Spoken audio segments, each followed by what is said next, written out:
Hello everyone, my name is Apple Guy, and welcome back to another episode of Let's Play Pokemon FireRed. In the previous video, we explored Fuchsia City, finally, after taking like 4 episodes to get here, but we arrived and we got 2 HMs, we got Surf and Strength. In today's episode, we're taking on the Fuchsia City Pokemon Gym Leader, whose name is Koga, the Poisonous Ninja Master. We're gonna hop right in to his gym, which involves invisible walls. Yes, that's right, ladies and gentlemen, everyone's favorite video game mechanic. Strength isn't the key for Pokemon. Do you understand this? Pokemon is about strategy. I'll show you how strategy can beat brute strength.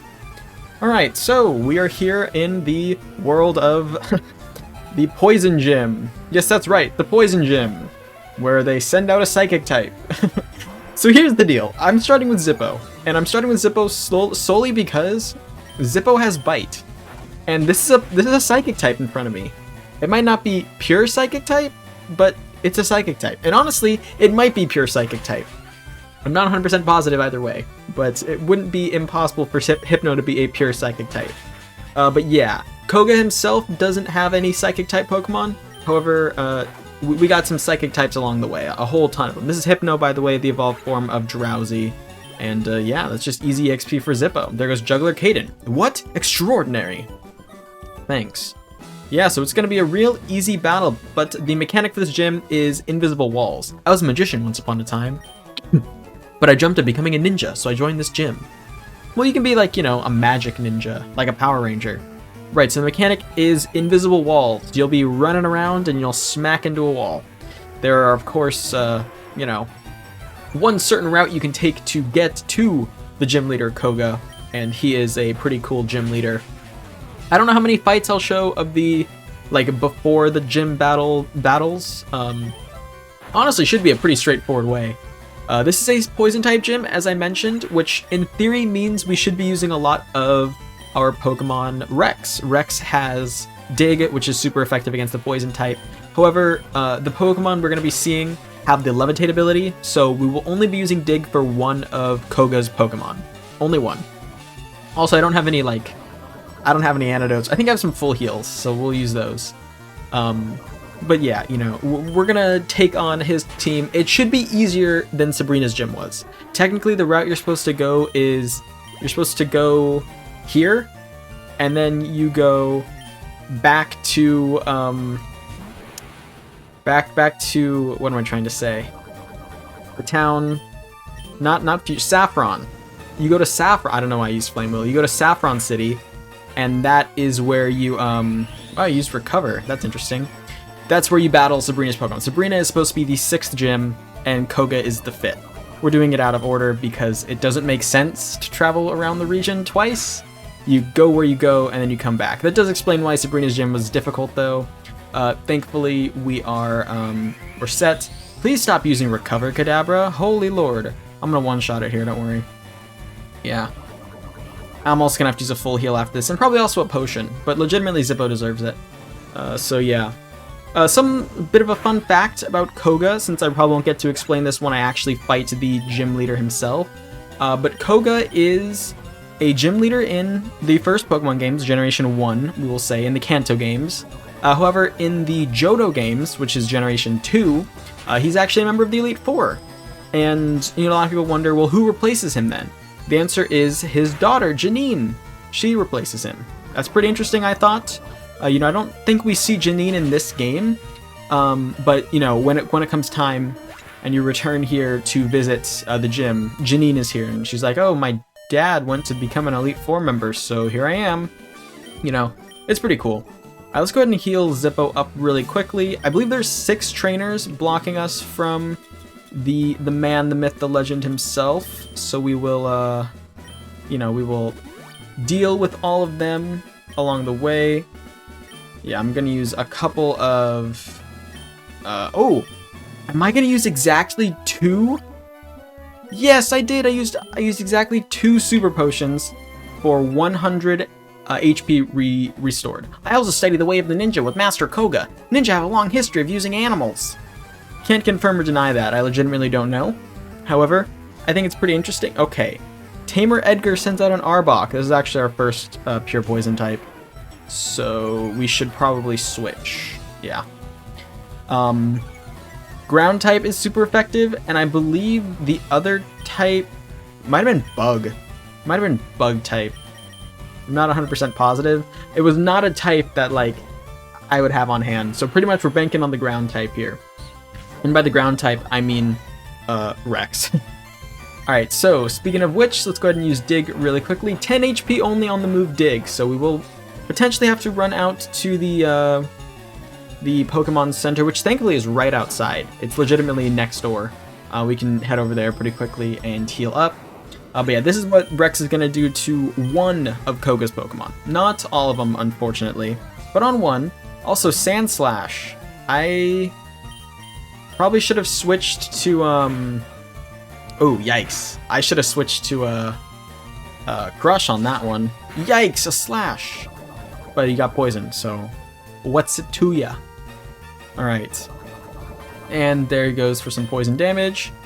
I'll switch to Crush, yeah, why not? I'll go ahead and make a run and heal after this, so... Or not after this particular fight, but after this, after we reach Koga. I'll go ahead and heal up my Pokemon.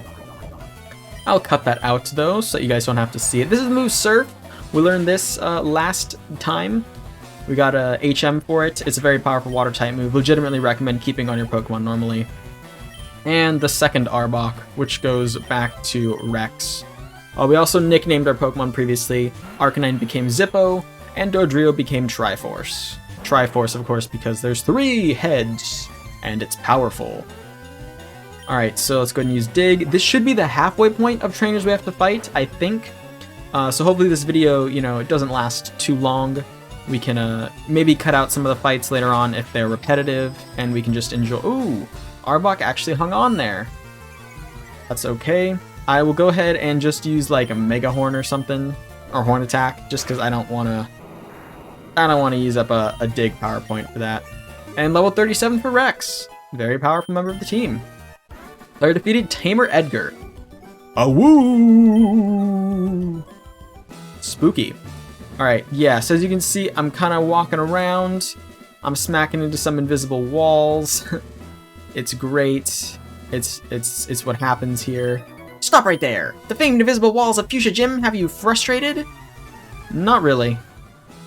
See, the thing about mazes is they're not difficult. It's legitimately just like the process of finding your way through. Master Koga comes from a long line of ninjas. What did you descend from? Pallet Town? What the heck? Yeah, but mazes aren't difficult. I don't think mazes are anything to scoff at all, but they're not, like, difficult. Especially when it's invisible. Well, I don't know, actually. I've never been in an invisible maze, and I mean, I don't think I ever will be. But, you know, there's always the rule of, you know, in a maze, if you just hug the left wall, like, you'll find your way out. You might go down every single wrong way possible, but you will find your way out. You know, if it's something like a large corn maze, that can be a little frightening. But if you're legitimately just walking around an enclosed building, mazes aren't that scary. I think the scariest mazes, and I don't know this from experience, it's just a theory, but I think the scariest maze would be the mirror maze, the one that's made of mirrors, because that one is super, super disorienting. I know they have those at, like, carnivals sometimes.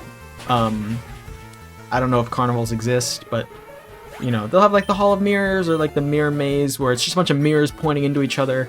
Very hard to find your way through, from what I've heard. Alright, I think that is... Oh, there's one more guy stopping us from working our way over here.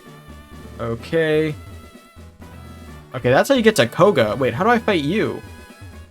I'm trying to battle all the trainers! I'm trying to fight all the trainers! Maybe you get to him at the start. Okay, I'm gonna go ahead and heal my Pokemon really quickly. Actually, no, we're gonna figure out how to fight that guy. And then we'll go heal our Pokemon. Okay, here we are. Maybe you go to him right away. Maybe he's like the first trainer you're supposed to fight. Because I fought everyone else, right? I didn't talk to this guy, though. We'll talk to him afterwards. Yeah, here we go. Let's see you beat my special techniques. Technique! That guy had Hypno and Kadabra. Let's go ahead and talk to this guy now. Yo, champ in the making. Fuchsia Gym is a tricked-up place. It's riddled with invisible walls. Koga might appear close, but he's blocked off. You have to find gaps in the walls to reach him. I remember in later games, he'll, like, tell you what Pokemon to use. And now he's just like, hey, there's invisible walls, watch out. Alright, let's fight Koga for real now. We will work our way directly to him, skipping over all these enemies because we've beaten them all already. There's legitimately nothing stopping us from going right to Koga. And we will defeat him with much prowess. It'll be very, very easy for us because we are skilled Pokemon trainers fighting Koga. Fwahahahaha! A mere child like you dares to challenge me. The very idea makes me shiver with mirth. Very well, I shall show you the true terror as a ninja master. Poison brings steady doom. Sleep renders foes helpless. Despair to the creeping horror of poison-typed Pokemon. Yikes, man. Alright, I'm leading with Jupiter. Here we go. Koga has 4 Pokemon. He starts with a coughing. I'm leading with Jupiter. Might be asking, why am I leading with Jupiter? Because Jupiter is fast.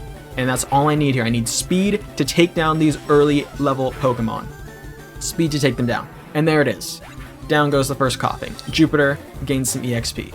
Next up is Muck. Muck is his strongest Pokemon, the one that's able to be hit with ground type moves, so we're switching into Rex. Rex has Dig, and Dig is going to be very powerful against Muck. Here, level 39, very, very strong. Almost as, Rex is almost as strong as Muck, but not quite. We're going to get Dig going though. Dig, and here is the problem, Minimize. This is what I was worried about. Evasiveness rises. He could get 2 turns of this. Thankfully we hit the Dig. Is the Dig going to be enough to one-shot? It is not. However, Acid Armor, there we go, increasing its defense sharply. We're going to go ahead and use Dig again. Hopefully it does not go for a second Minimize. We do not want to see more Minimize. Going to throw Sludge. Sludge will miss, and Rex can come up and use Dig and hit. There we go.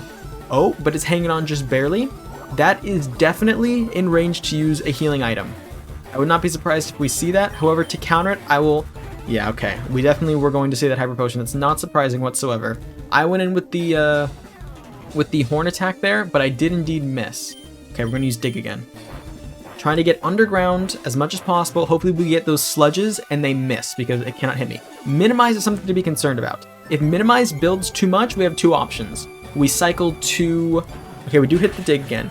We can cycle to Triforce with Aerial Ace, or we can cycle to Jupiter with Shockwave. Those are our 2 moves that hit no matter what. And honestly, Dig hasn't missed yet. I don't know if I'm getting lucky or if Dig also does not miss.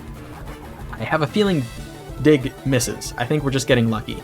Acid Armor is another problem, raising the defense sharply. There we go, there's the misses. Okay. And there's Sludge again. So what do we want to do? What do we want to do? Let's go for another Dig. Eventually, we're going to have to call it. We're going to have to say, you know, this isn't profitable anymore. We got to change our minds.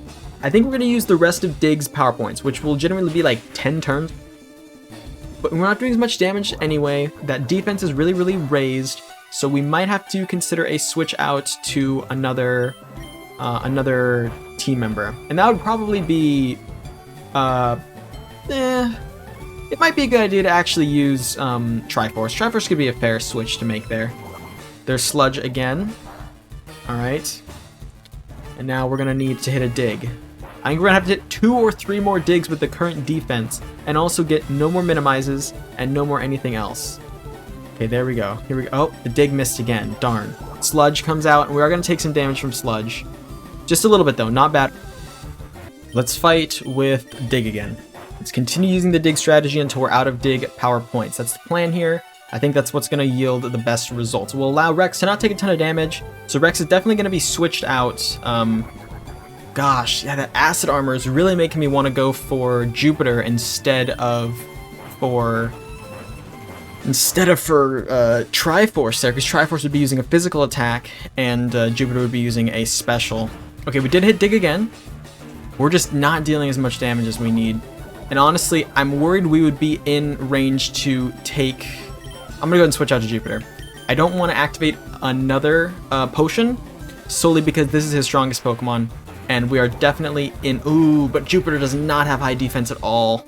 Okay, that's fine. We need to hit a single Shockwave. Hopefully get a Paralyze. We'll see what we can do here.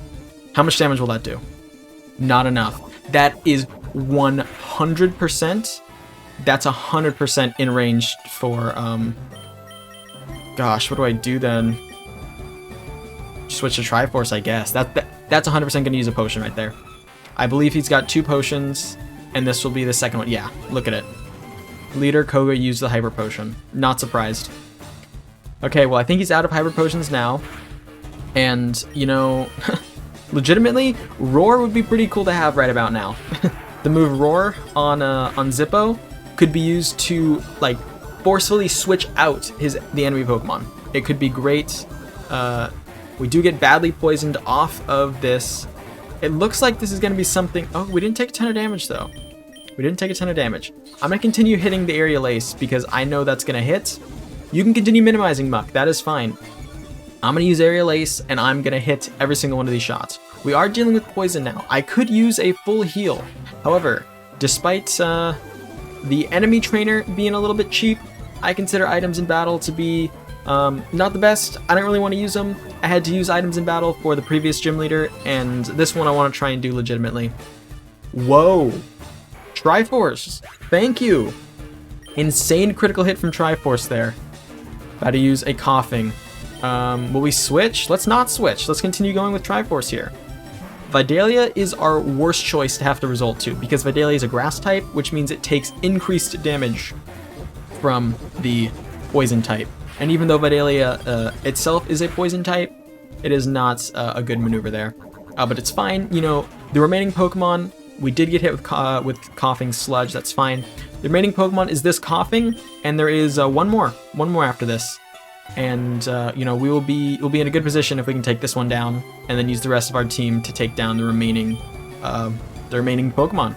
So I think we're in a very good spot here. This gym battle is going to be a pretty clean sweep. I think. Yeah, Zippo's going to level up to level 37 there, reaching the highest points of the team. Alright, and next up is Weezing. We're going to go ahead and switch. We're just going to switch to Crush to get Crush some battle experience here.